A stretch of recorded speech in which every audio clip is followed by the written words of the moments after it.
Max, reage outra vez. Tu não tá achando que tá pegando pesado nisso não, camarada? Até acho, camarada! Mas acontece que essa semana que passou, o presidente Lula fez uma fala absurda sobre os games e os videogames. Mas isso já foi bastante batalhado aqui na internet. Só que no dia que o camarada Lula estava falando isso, o Renato Cinco, que é um camarada porreta, ecossocialista, e para qual eu vou ter um recado no decorrer do programa de hoje, mandou pra gente falando sobre uma coisa ainda mais grave que o presidente fez na fala dele e que tem sido pouco repercutida e que a gente vai querer falar no programa de hoje. Vamos ver?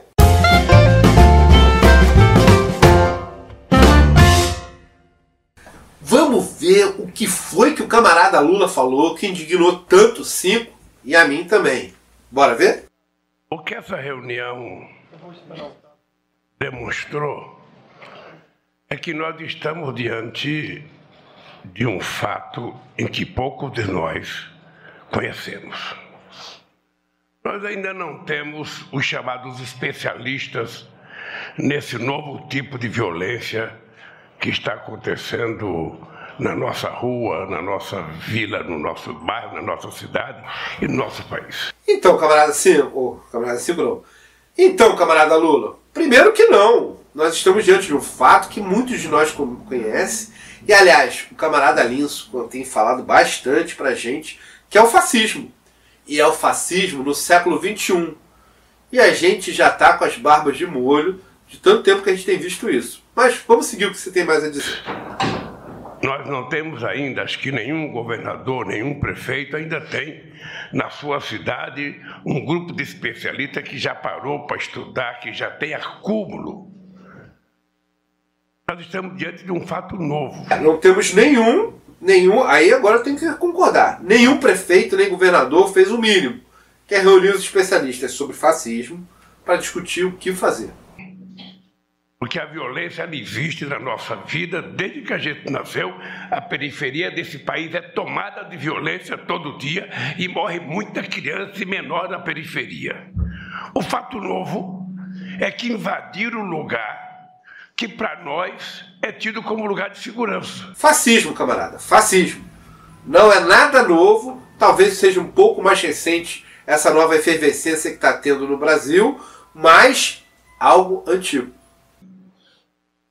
É verdade, toda mãe, quando leva o filho para uma escola ou leva o filho para uma creche e ela deixa o filho lá, ela tem certeza que o filho está seguro.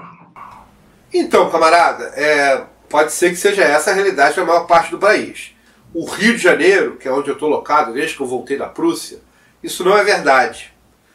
As polícias militares e a intervenção federal, quando teve aqui, não teve nenhum respeito pelas regiões escolares. As mães e pais viviam tensos quando tinham que deixar seus filhos em creches ou escolas que eram regiões de confronto, porque nunca houve o menor contato, a menor preocupação com a vida infantil. Os tiroteios, seja da polícia, seja dos traficantes, seja da milícia, nunca respeitaram as escolas. Desses, talvez quem mais respeitasse fossem os traficantes. O restante, a polícia não tinha o menor cuidado, fazia invasão das comunidades durante o dia, na frente das escolas, trocavam tiros, nunca culparam as crianças. E acredite, pais e mães viviam tensos nas regiões de confronto e saber se ia ou não ter operação policial naquele dia. E a polícia sequer tinha o cuidado com as escolas de avisar que ia haver operação policial com antecedência. Coisa que, se tivesse, os pais com certeza não levariam suas crianças naqueles dias. Isso ruiu. Ruiu porque nós temos um instrumento avassalador. Não é o telefone celular que é ruim. Ele é ótimo. Agora, as redes, que nós não deveríamos chamar de rede social, nós deveríamos chamar de rede digital, E tem a rede digital do bem e tem a rede digital do mal. E há uma predominância da chamada rede digital do mal. As pessoas gostam de mentira. As pessoas gostam de fake news. É só ver como é que foi a última eleição nesse país, como é que foi a eleição nos Estados Unidos, como é que foi a eleição de 2018, que a gente vai perceber que é uma predominância na tentativa de divulgar o falso, a mentira. Tá. Camarada Lula, eu vou acreditar que todas as barbaridades que foram ditas e que ainda vão ser ditas nessa mesa que você participou na semana retrasada, foram frutos de uma operação tática para aí sim fazer algo que era necessário, que é regulamentar as grandes redes. Eu vou pedir para os camaradas da internet colocarem a manchete do grande jornal na última quarta-feira, 26 de abril. Ali ficou bem claro qual era o objetivo do governo federal com todas essas falas absurdas que vão ser ditas e que já foram ditas nessa reunião, que é conseguir finalmente dar algum arcabouço jurídico para o Estado brasileiro ter um mínimo de poder, assim, um poder ainda assim muito baixo de intervenção no que essas redes estão fazendo. Porque agora o capital internacional manda e desmanda dentro do país e não há nada que o Estado Nacional consiga fazer para evitar que isso aconteça. Com esse arcabouço do que o camarada Lula está propondo, pelo menos algum poder jurídico vai ter. Resta saber se o Estado brasileiro vai realmente peitar os interesses do grande capital internacional. Agora, mesmo sabendo que foi o objetivo tático com o qual eu concordo, eu não posso, camarada Lula, deixar de informar aos camaradas que nos assistem que a fake news não tem nada de recente. Ela não é um fruto de uma nova era tecnológica, de uma tecnologia digital. Ela existe há muitos anos e o capital sobrevive basicamente com ela. Vou dar um exemplo que o Hitler e os alemães utilizaram de uma mídia bastante antiga e que foi amplamente divulgado durante a Segunda Guerra Mundial, que foi a produção do livro Os Protocolos do Sábio de Sião, que é uma fake news absurda, feita com o único e exclusivo objetivo de difamar o povo judaico e permitir o genocídio que ia acontecer logo depois. Era uma mentira deslavada, do início ao fim. Todo o livro é um livro falso de mentiras. E, no entanto, foi utilizado com uma das mídias mais antigas, uma mídia que tem mais de 500 anos, que é o livro impresso. Então, camarada Lula, não é a mídia digital que produz e nem que distribui as fake news. Lembrando também que o Goebbels, que foi o ministro do crápula do Hitler, utilizava o cinema, que era uma mídia, naquela época, recente, para fazer exatamente isso. Distribuir fake news. E a televisão, vamos falar a verdade, camarada Lula, desde 1950 até os dias atuais, ela é uma produtora de fake news com cara de seriedade, mas fake news na veia. Basta lembrar da primeira eleição que você participou com o Collor e que os jornais, tanto impressos como na televisão, tentaram associar o PT ao sequestro do Abílio Diniz, o dono dos supermercados Pão de Açúcar. E a edição que foi fake news na veia, feita do último debate entre você e o Collor, publicada no Jornal Nacional. Então, assim, fake news a gente produz há muito tempo. E posso ainda falar algumas outras. Durante a guerra do Iraque, a maior fake news que teve era que o Iraque produzia armas de destruição em massa. Quando a gente sabe, agora, que não havia nenhuma fábrica de armas dentro do Iraque. Ainda assim, essa fake news foi produzida e foi distribuída para o mundo inteiro. Na verdade, o Iraque foi dizimado em cima dessa fake news. Tem os camaradas marxistas, Adorno e Horkheim, que fazem dialética do esclarecimento, que trabalham arduamente sobre como é que é produzida a notícia e distribuída no mundo. Porque uma grande parte dessa distribuição segue a interesses, e nesses interesses a produção de fake news está amplamente contida. Se há alguma novidade na fake news, é simplesmente o fato que o que a gente chamava antes de notícia falsa, de imprensa marrom, de mentira, agora a gente resolveu dar um nome em inglês para ela ficar mais charmosa, mais glamurosa. Mas ela é uma prática que acompanha o capitalismo desde o seu começo até os dias de hoje e vai perdurar enquanto o capitalismo existir.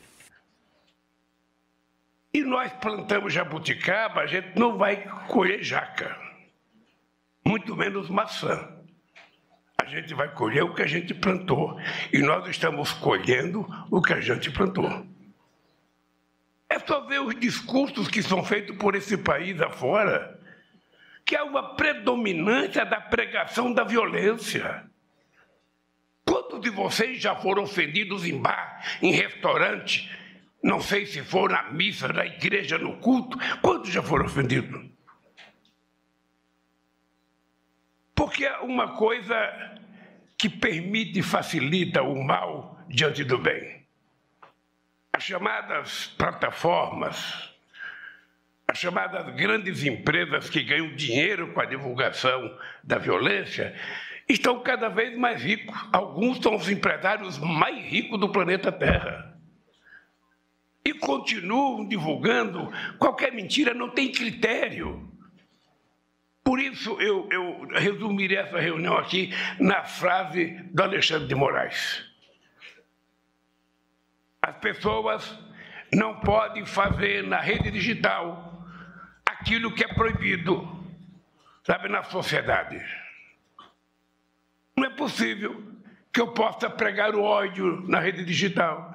É possível que eu possa ficar fazendo propaganda de arma, ensinando criança a atirar. É isso que a gente vê todo santo dia. Todo santo dia a gente vê. E a verdade é que uma criança de 6, 7, 8, 9 anos, ele repercute na escola o que ele ouve dentro de casa. Então, querido Alexandre, a gente não vai resolver esse problema só com dinheiro. A gente não vai resolver esse problema elevando o muro da escola. A gente não vai resolver esse problema colocando detector de metais. Eu fico imaginando as crianças sendo revistadas nas escolas. Eu fico imaginando como seria patético para os pais, para o prefeito, para o governador, para o presidente da República e para as instituições desse país, uma criança de 8 anos tem que mostrar a mochila para ser rastreada. Então, o que nós temos que fazer? Eu vou confessar uma coisa que eu penso há muito tempo. Ou seja, ou nós temos coragem de discutir a diferença entre liberdade de expressão e cretinice, ou nós não vamos chegar muito à frente. Ou nós levamos em conta a necessidade de educar os pais, porque a família tem que estar envolvida nesse processo. A família tem que ter responsabilidade em ajudar a cuidar a escola. No Plano Nacional, no PNBE que nós aprovamos, a gente previa que a comunidade teria que assumir responsabilidade pela escola. Tinha gente que tirava as crianças da escola pública para colocar na privada, porque achava que na privada tinha mais segurança. Está provado que não tem. Está provado que não tem. Ou seja, o que nós precisamos, na verdade, é ter em conta que a humanidade está mudando de padrão de comportamento. E que nós, como governantes, temos a responsabilidade de tentar não permitir que a sociedade deixe de ser uma sociedade dotada de humanismo e que o ódio prevaleça sobre o bem. Todos nós sabemos o que nós falamos todo dia. Todos nós sabemos o que nós falamos tomando uma cerveja com um amigo. Todos nós sabemos o que nós falamos no nosso discurso. Todos nós sabemos. Então nós estamos colhendo isso. Quando uma criança acha que uma arma é uma solução, uma criança de 8 anos, 9 anos, por que ela acha? Ela viu na Bíblia? Não. Ela viu no livro escolar? Não. Ela ouviu do pai dentro de casa. Ela ouviu do pai ou da mãe dentro de casa. E é por isso que a gente precisa ter em conta que sem a participação dos pais, a gente não recupera um processo educacional correto nas nossas escolas. Não vamos transformar nossas escolas numa prisão de segurança máxima que não tem solução. Nem tem dinheiro para isso e nem é politicamente correto, humanamente correto, socialmente correto. Se a gente tentar fazer isso, a gente está dando uma demonstração que nós não servimos para muita coisa. Porque nós não sabemos resolver o problema real. Então eu penso que cada um de nós, e é por isso que nós estamos chamando essa reunião não é para o governo federal dizer que tem todo o dinheiro do mundo para toda a cidade, murar escola. Vamos transformar o Brasil, sabe, naquele muro que está construído entre Israel e a faixa de Gaza, ou quem sabe no muro que queria fazer entre os Estados Unidos e o México, ou quem sabe fazer um muro, sabe, o famoso muro chinês lá, para proteger. Não vai resolver. O problema está no processo educacional dentro da própria família. O problema está no fato da gente dizer, sabe, que a arma não pode. Esse dia for no Amapá, não sei se vocês viram, procurar um cara que estava ameaçando o senador Randolph. Bom, o que acharam na casa do cara é um arsenal que talvez a polícia do Estado não tenha. Um cidadão particular tinha aquilo. Nós temos noção da quantidade de indústria de dar tiro que se montou nesse país. Nós sabemos disso. E isso tudo resulta no que aconteceu em Blumenau. Que 4 anjos foram vítimas de uma pessoa que, na minha opinião, a ministra da Saúde está aqui, mas eu sempre ouvi dizer que a Organização Mundial da Saúde sempre afirmou que na humanidade deve ter mais ou menos 15% de pessoas com algum problema de deficiência mental.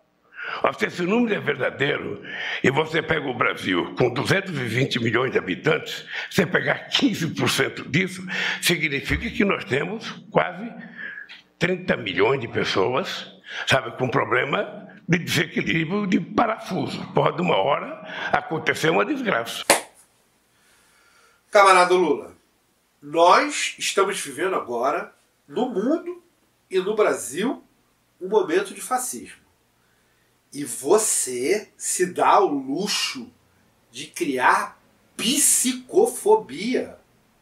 Camarada Lula, vou só lembrar a você que aqui no nosso país nós tivemos um campo de concentração que era um hospital psiquiátrico. Ficava em Barbacena. Matou 60 mil pessoas, camarada. Não dá para uma sociedade que está dividida, metade dela indo para o caminho do fascismo, ouvir o presidente da República fazer falas psicofóbicas.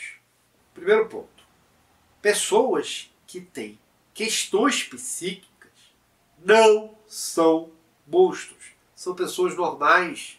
Tem uma questão psíquica. Tem gente que tem diabetes, tem gente que tem pressão alta, tem gente que tem uma questão psíquica. Dá para resolver com psicoterapia e, em alguns casos, com uma questão química. Vai precisar de auxílio químico. Mas são pessoas normais, vivem de forma normal, assim como os hipertensos, assim como os diabéticos, e os 3 têm apenas um risco de morte, que é a própria. E é com esse tipo de preocupação que a gente tem que olhar para o problema de saúde pública. A Organização Mundial da Saúde, quando fala da quantidade de pessoas que têm problemas psíquicos no mundo, camarada mundo, ela não está querendo fazer uma psicofobia que já foi superada. É uma ideia do século XIX. Querer pegar pessoas, achar que elas são malucas porque são diferentes de você, encarcerá-las até a morte em campos de concentração, é algo que nós temos que combater. combater com todas as nossas forças, porque esse é o caminho do fascismo. O camarada Lula dá uma ferramenta dessa para eles. Aliás, eu preciso até te dizer, a gente está fazendo esse react, essa reação, exatamente para falar sobre o absurdo dessa fala. Foi por isso que o camarada Cico mandou esse vídeo para nós. Exatamente no dia que você falou esse absurdo e nos alertando do que o presidente da República estava produzindo no momento de fascistização da sociedade. Como é que a gente pode correr o risco de fazer uma fala dessa? Não há justificativa operacional que dê pra gente entender uma fala absurda dessa. Aproveitando que eu tô falando do camarada Cico, eu já falei para vocês, o camarada Cico está abrindo um grupo de estudos chamado Ecologia e Marxismo. Ele é ecossocialista, uma vertente do marxismo. A gente está colocando aqui em algum lugar o apoia-se dele. Todos que entrarem no apoia-se vão poder começar a fazer o curso com ele, que eu acho que vai ser todas as segundas a partir do dia 8 de maio. E aproveitando que a gente parou para fazer essa propaganda do camarada Cico, vocês já sabem, né? Sigam a gente nas nossas redes. Se inscrevam no canal se ainda não forem inscritos. Camaradas, vocês vieram até aqui, o vídeo já valeu aquela curtida, né? A gente tem agora TikTok, aliás, TikTok a gente já tem há algum tempo. O que a gente tem agora é Twitch TV, que vai começar dia 5 de maio. E a gente está fazendo esse vídeo de agora justamente para testar a linguagem e ver se a gente consegue abrir a vertente da Twitch TV. A partir do próximo domingo, a gente volta ao Marx Comenta e de vez em quando vai ter uns cortes da Twitch TV durante a semana. Mas os domingos vão voltar a ser do Marx Comenta.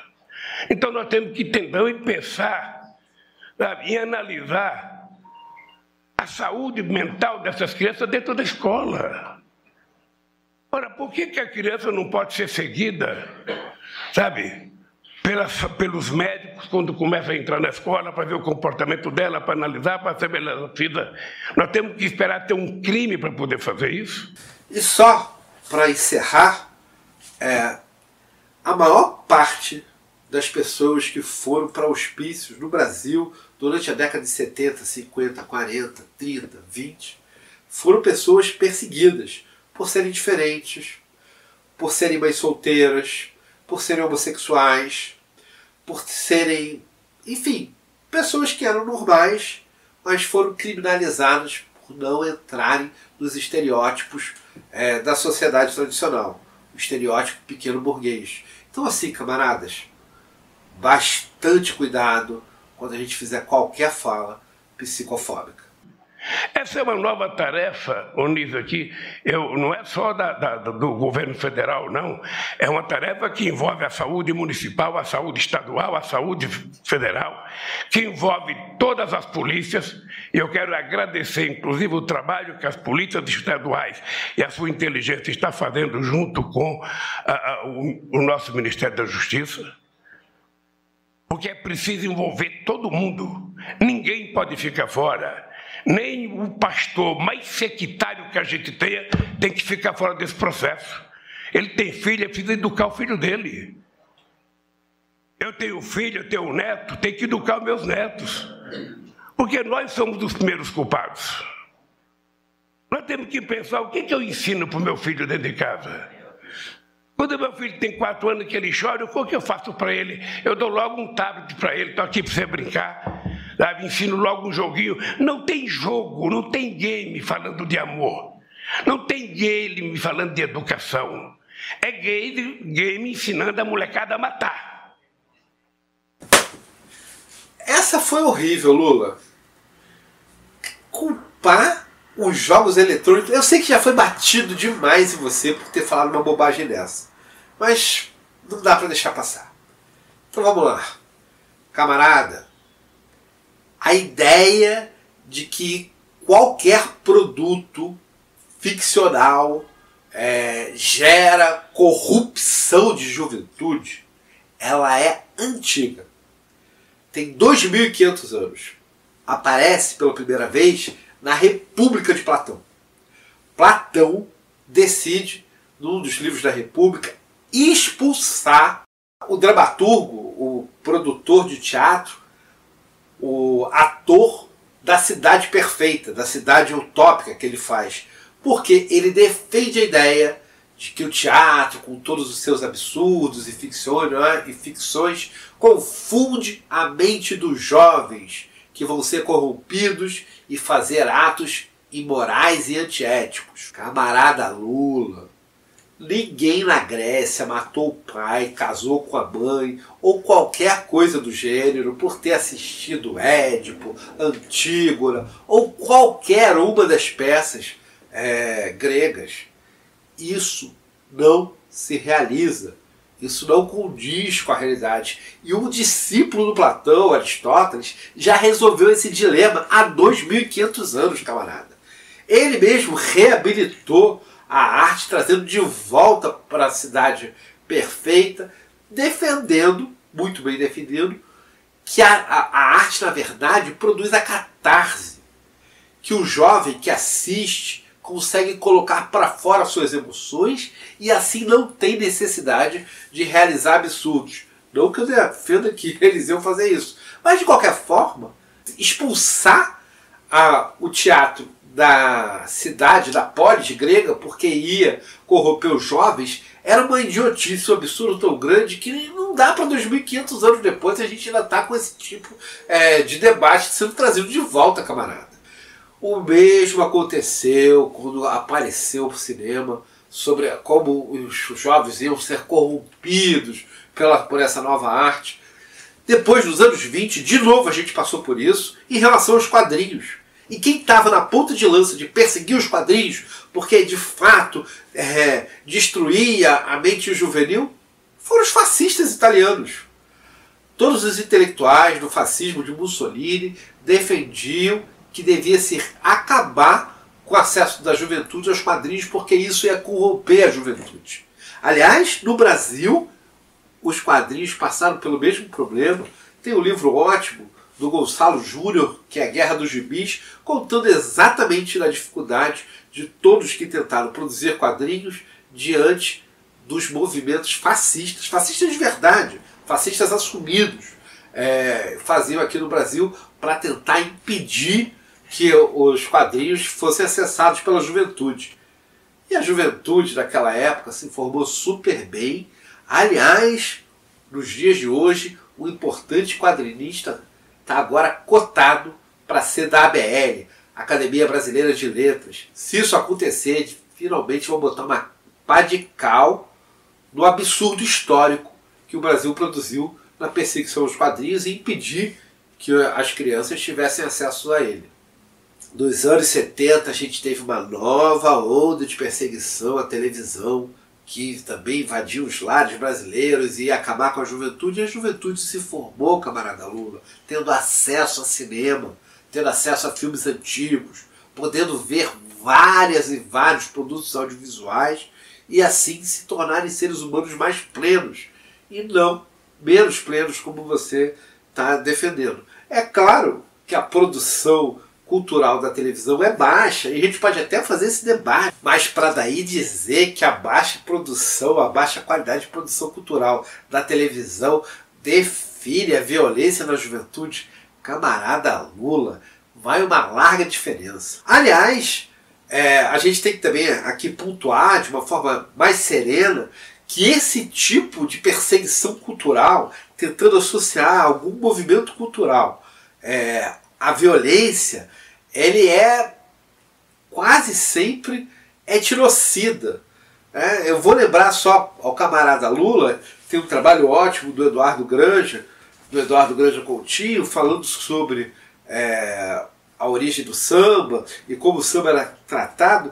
O samba foi criminalizado por uma elite brasileira com cunhos eugenistas que dizia exatamente isso, que o samba produzia malandragem, que o samba produzia violência, que o samba era algo degradante, que acabava com o espírito da juventude. A mesma coisa foi dita do funk, a mesma coisa foi dita do hip hop.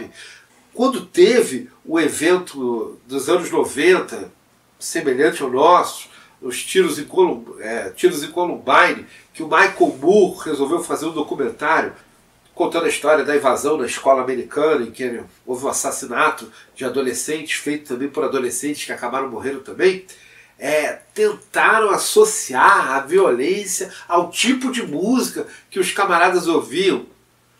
Lula, lá em Columbine, aqui no Brasil, em quase todas essas histórias, o traço que unifica essas ações violentas é um traço político. Um traço político que nós damos o nome de fascismo.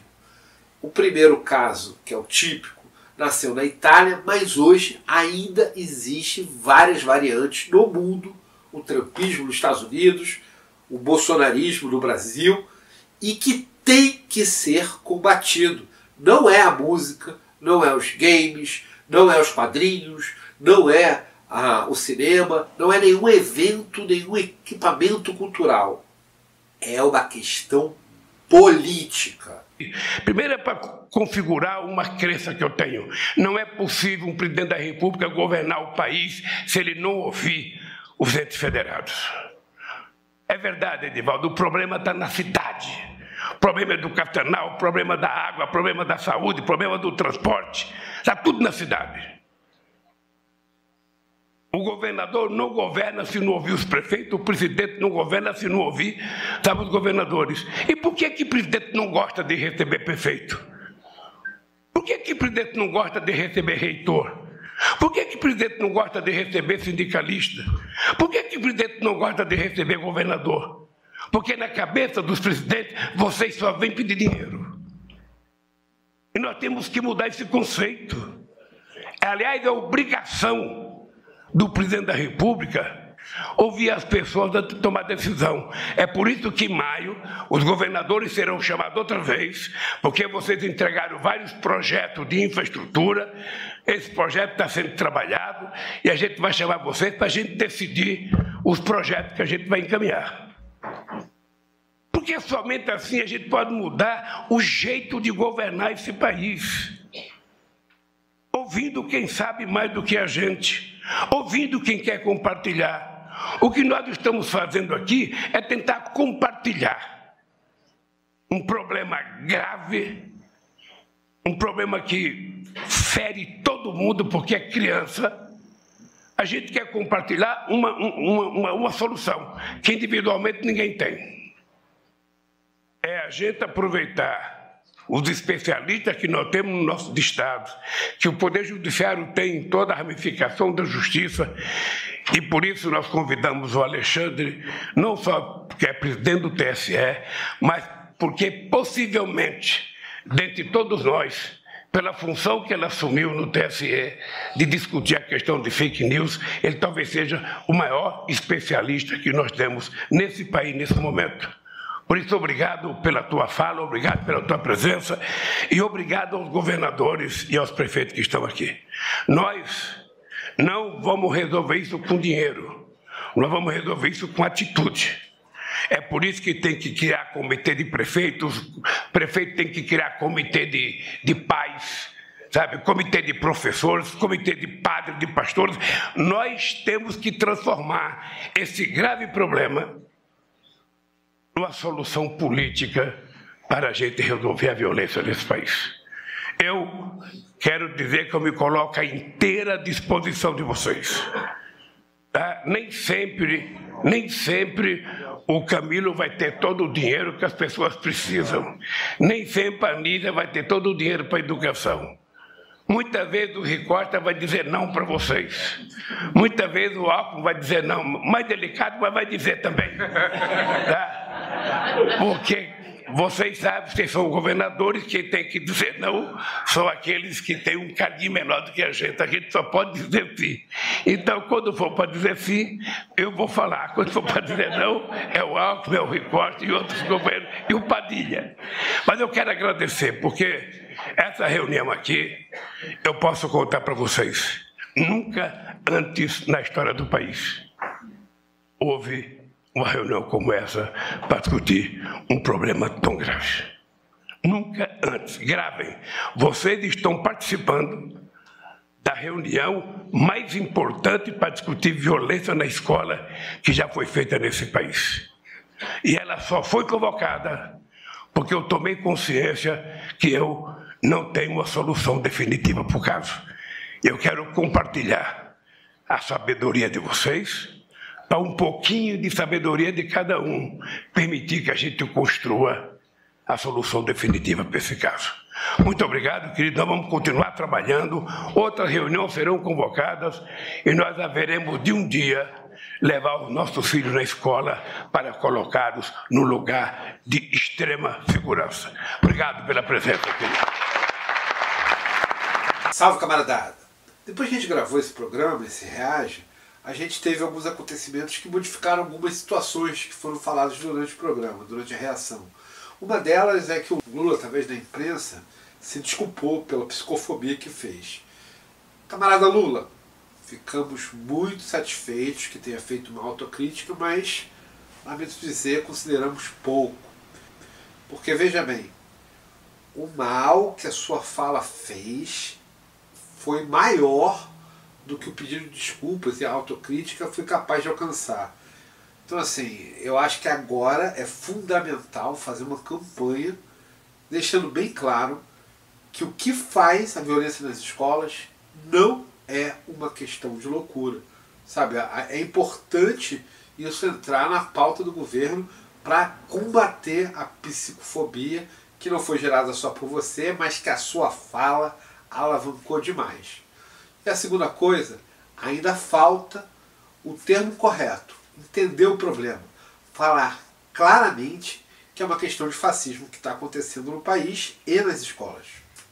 A segunda coisa é que, infelizmente, o camarada Maurício de Souza perdeu a disputa da ABL.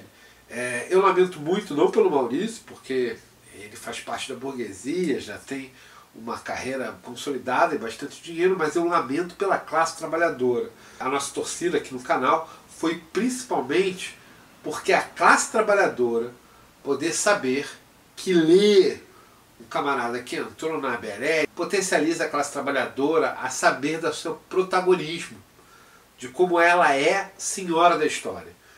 E a decisão da ABL em não colocar o Maurício, ela esconde a necessidade de não dar à classe trabalhadora potência de cultura.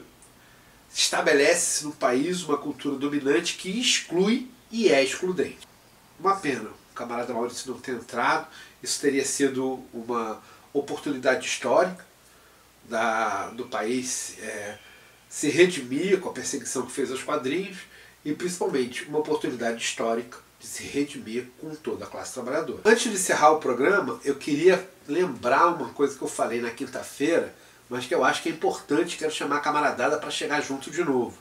Os Impertinentes 1917, lá do Instagram, entraram no YouTube e a gente está agora aqui fazendo uma campanha para a camaradada se inscrever no canal deles.